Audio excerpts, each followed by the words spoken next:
Okay, let's check out. There is a couple.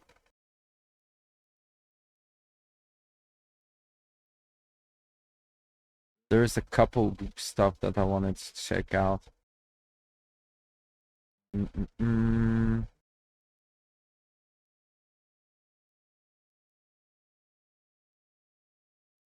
Isekai villains suck.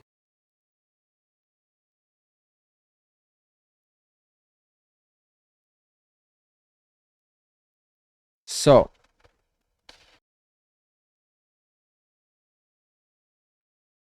the name of this video is this anime could not be made today.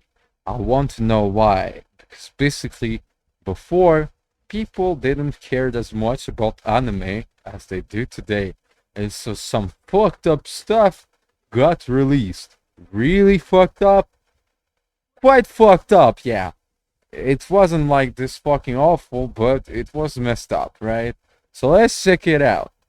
And I think when I checked, I heard about like this anime when I was searching for anime like years ago. So I didn't knew it was a problem anime. So let's check it out. Try remembering the first anime you watched, because I bet you also recall being seduced by the beginning.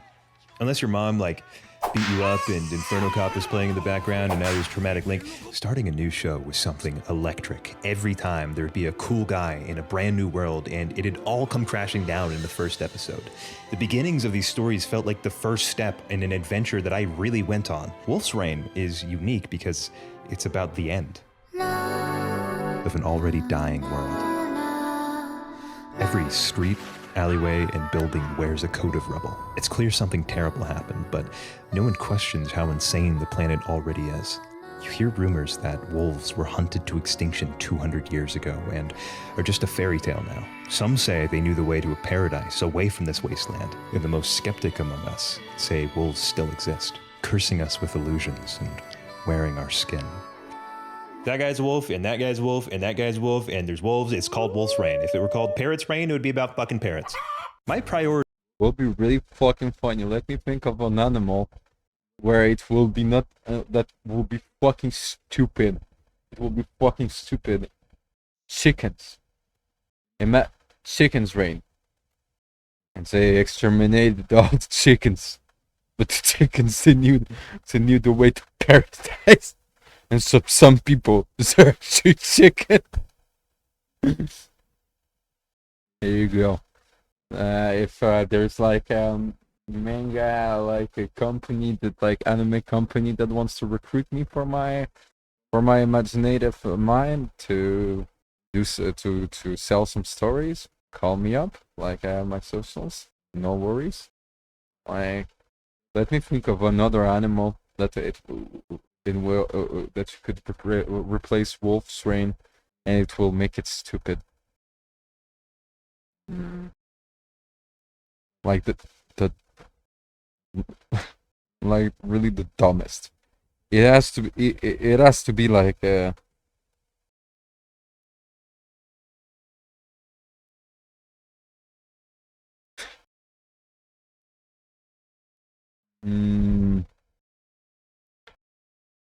how are they called?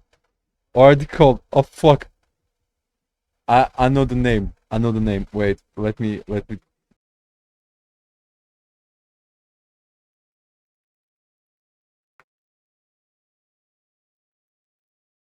Beavers.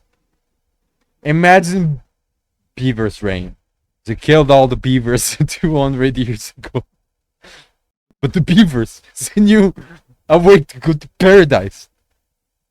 And some people, it's actually beavers. is to not spoil you at all, but it would be hard even if I tried to. As you watch the show, your brain scrambles to make sense of the world using every clue available. Never thought it'd be so cold inside a dome. Well, I don't know. What do you mean, dome? Oh, that's why the sky is like that. Then where does your food come from? Who built the domes? Where does the snow come from? Your mind can generate infinite questions from any small piece of dialogue. The way you envision all of the pieces coming together is what makes it magic. It's probably already happening to you now as you construct your own story from these random slices of the show. It's alive. this world exists now. I would rather tie my sack to a horse and make it run than watch another story that takes place in high school. Every season, there's a new show about a gray main character who encounters a girl with something wrong with her. This one speaks Russian. This one doesn't talk at all. This one's a tomboy, and it makes me want to pull my fucking hair out. Have you ever looked for a girl that has something wrong with her? Exactly. You don't have to. Name a more abundant resource. But that's hard to do without girls. Yeah, that's fair. Fantasy in this realm is entertaining on a surface level, and the world is better with content like this out there. I don't want to sit and question my life philosophy every time I watch a show. We need a surface level, but they have a low shelf life. I've seen these shows worshipped just to fade into non-existence once the next quirky girl rears her head. It's not exclusive to this random subgenre. Most isekai, a lot of fantasy in fact, could fit the same description. It takes a different power entirely to unleash your imagination. The art style alone is so... What the fuck? There's a liveliness oozing from the crowded markets and claustrophobic alleyways. The alien architecture echoes an era lost in time. It helps that everything looks beat the fuck up. There's texture on every surface, and I'm like, damn, you did that without slaves on tablets?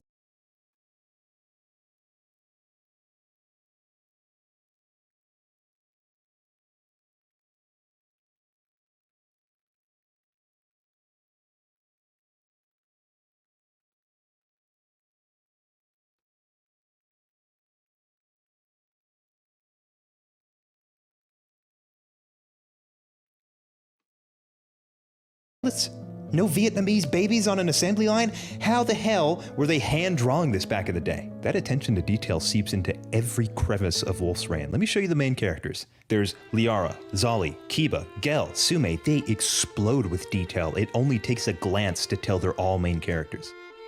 Except I lied to you. 3 of them only show up for like an episode. It's a show where every imaginary culture has their own aesthetic. Every spoon or fork has dings and scratches, and everyone is the main character of their own story. But you've gathered that just by looking. Much of the story is told to you visually, and if you're willing to listen, this dead city has a lot to tell you.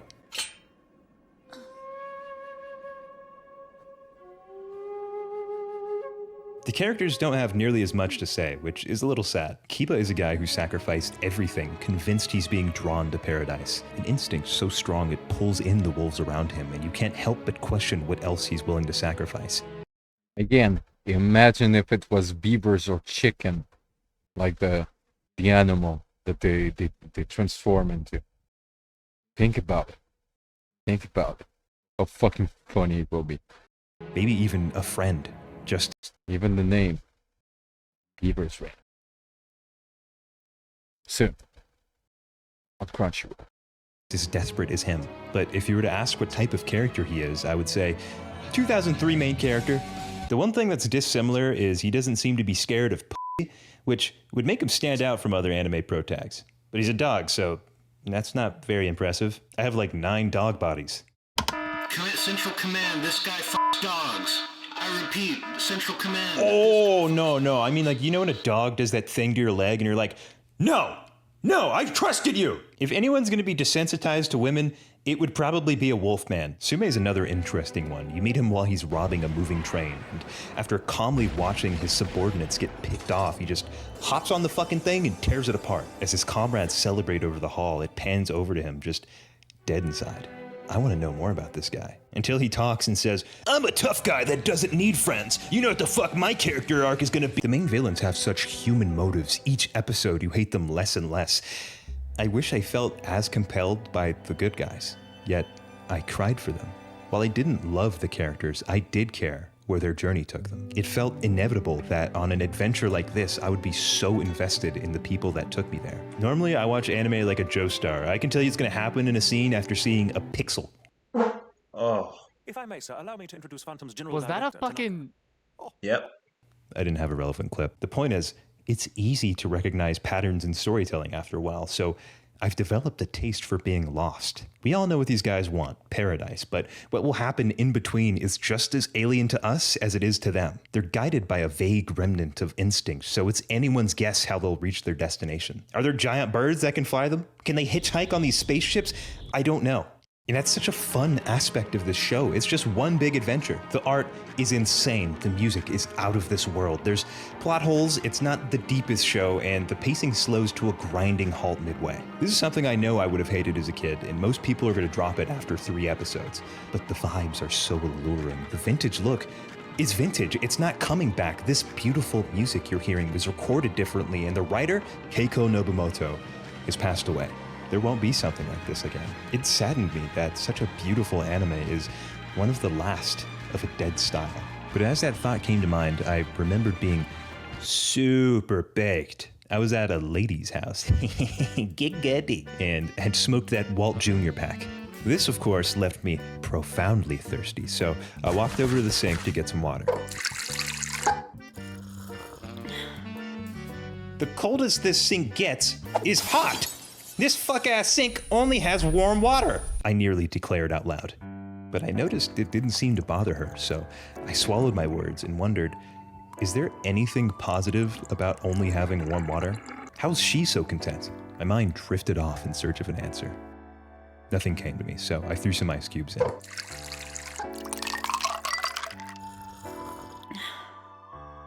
Oh, it's warm, so I can enjoy the ice. If water was cold all the fucking time, I would never learn to appreciate a cold drink. If anime looked like this always, could I appreciate its beauty? Would I be telling you that these scenes and the music and the editing were special to me? Everything new kinda looks the same to me now, and even when a show is beautiful, rarely does it speak to me. But I wonder if I'll feel that way in a decade when this style is dead and we've moved on to different trends. There will never be an anime similar to Wolf's Rain. At least I believe so. But I think that's what makes it Wait. beautiful. Wait. Okay. Hey, no. Wait. So basically, I was like, this anime couldn't be made today. I feel like I got scammed, but in a beautiful way. I feel because this anime couldn't be made today. I thought it was because it was like it was too controversial, or like there was like some things that like they do in the anime that is simply like not allowed anymore, or like that people actually fucking like fucking sue you because you if you release this type of material. And actually it's just because it's really good. Well, I guess it's just because it's really good. I feel a little bit scammed, but it's fine. I'm not mad. Wolf's Rain is not my style of anime at all. I'll never watch it. But if they release Beaver's Rain, I'll watch it on release. Even if it releases in the cinema, I go to the cinema. Even dubbed.